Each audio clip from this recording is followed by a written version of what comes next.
دیکھیے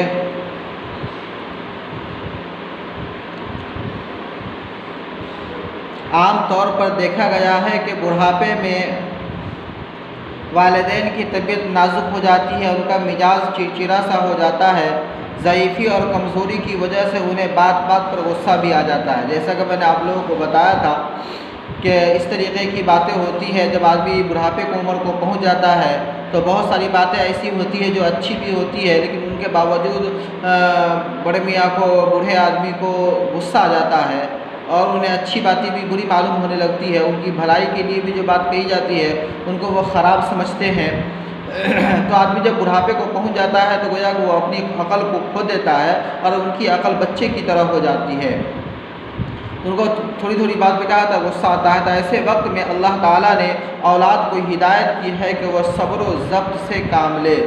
اللہ تعالیٰ نے اولاد کو ہدایت کی ہے کہ وہ صبر و ضبط سے کام لے، والدین کو جھڑکے نہیں، کہ اگر والدین کو جھڑکے نہیں، اگر وہ برا بھلا کہیں یا مار پیٹ کرے تو اف تک نہ کرے اور ان سے نرمی کا برتاؤ کرے۔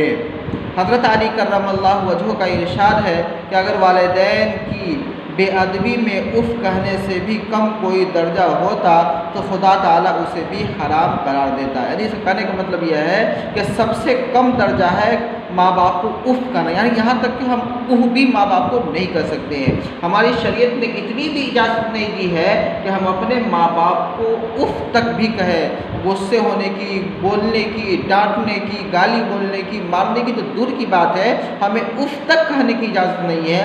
حضرت علی کرم اللہ وجہہ فرماتے ہیں کہ اگر اف سے بھی کوئی کم درجہ ہوتا ادب میں، اف کہنے سے بھی، تو اللہ تعالیٰ تو خدا تعالیٰ اسے بھی حرام قرار دیتا۔ میں یہاں تک آپ کو پڑھا دیا تھا، ابھی سمجھیے کہ جس طرح والدین کا احترام اور ان کی عزت کرنی چاہیے، اسی طرح استاد کا احترام اور ان کی عزت بھی کرنے چاہیے۔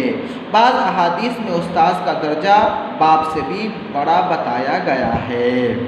اب دیکھیے، جس طرح ہم اپنے والدین کی عزت کرتے ہیں، ان کا احترام کرتے ہیں، ان کا ہم کہنا مانتے ہیں اور کیا کہتے ہیں ہر طریقے کی ہم ان کی کیا کہتے ہیں پیروی کرتے ہیں، اسی طریقے سے استاد کا بھی احترام، ان کی عزت ہمیں کیا کرنی چاہیے، کرنی چاہیے۔ اسی طرح استاد کا بھی احترام اور ان کی عزت بھی ہمیں کیا کرنی چاہیے، کرنی چاہیے۔ بعض احادیث میں استاد کا درجہ باپ سے بھی بڑا بتایا گیا ہے۔ بعض حدیث میں کہا گیا ہے کہ استاد سے بھی زیادہ، باپ سے بھی زیادہ درجہ کیا ہے، استاد کا بڑا ہے، استاد کا بڑھا دیا گیا ہے۔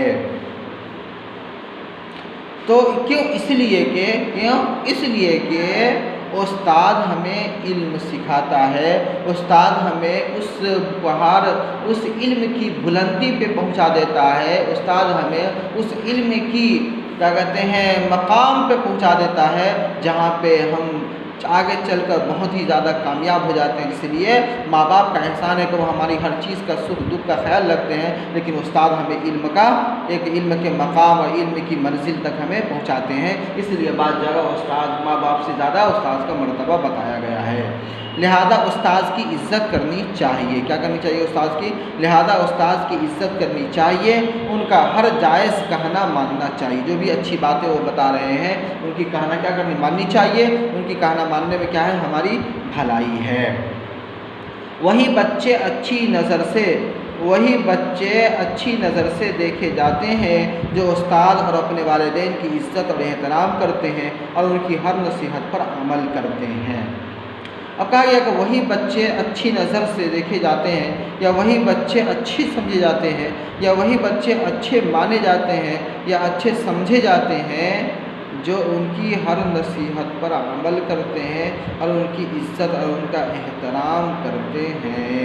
یعنی جو آدمی ماں باپ کا احترام کرتا ہے، جو آدمی ماں باپ کا کہنا مانتا ہے، جو آدمی ماں باپ کا عزت کرتا ہے، جو آدمی استاد کی عزت کرتا ہے، اسی بچے کو کامیاب مانا جاتا ہے، ان بچوں کو سمجھدار مانا جاتا ہے۔ وہ بچے سب کی نگاہ میں اچھے ہوتے ہیں، وہ بچے سب کی نگاہ میں کامیاب نظر آتے ہیں، وہ بچے سب کی نظر میں اچھے دیکھے جاتے ہیں، ان کی تعریف ہوتی ہے، لوگ ان کی بڑائی کرتے ہیں کہ فلاں لڑکا بہت اچھا ہے، وہ اچھا کیا کہتے ہیں اچھی باتیں کرتا ہے اور اچھا کام کرتا ہے۔ اس طریقے کی باتیں آپ آپ کو یہ ہوگی۔ تو آپ کو اب یہ ہے الفاظ اور معانی پورے آپ کو پورے ہو گئے۔ یہ استاد کے ادب میں نے آپ کو والدین اور اس کا احترام میں نے آپ کو بتایا تھا اور اس کو میں نے آپ کو سمجھایا تھا، پورے آپ کو کیا کہتے ہیں سمجھے، اور میں نے آپ کو پورے سمجھا بھی دیا اور بتا بھی دیا، ٹھیک ہے۔ پھر اس کے بعد یہ ہے الفاظ اور معانی، والدین مانے ماں باپ، احترام مانے عزت، ضعیفی مانے بڑھاپا، عبادت مانے خدا کی بندگی، آخرت مانے پرلوک، جنت مانے بہشت، خدمت مانے کام کاج، طبیعت مانے عادت۔ ان کو آپ کو یاد کرنے ہیں، ٹھیک ہے، ان کو آپ کو یاد کرنے ہیں۔ ان کو یاد کرنے کے بعد آپ کو صحیح سے ذہن کے اندر آپ کو بیٹھانا ہے۔ ان کو آپ دھیان میں آپ رکھیں گے کہ اس کو ہم کو یاد کرنا ہے اور پورے سبق کو سمجھنا ہے۔ جو باتیں آپ کو سمجھ میں نہیں آئے اس کو آپ لکھ کر یا اس کو سوال کر کے آپ پوچھ سکتے ہیں۔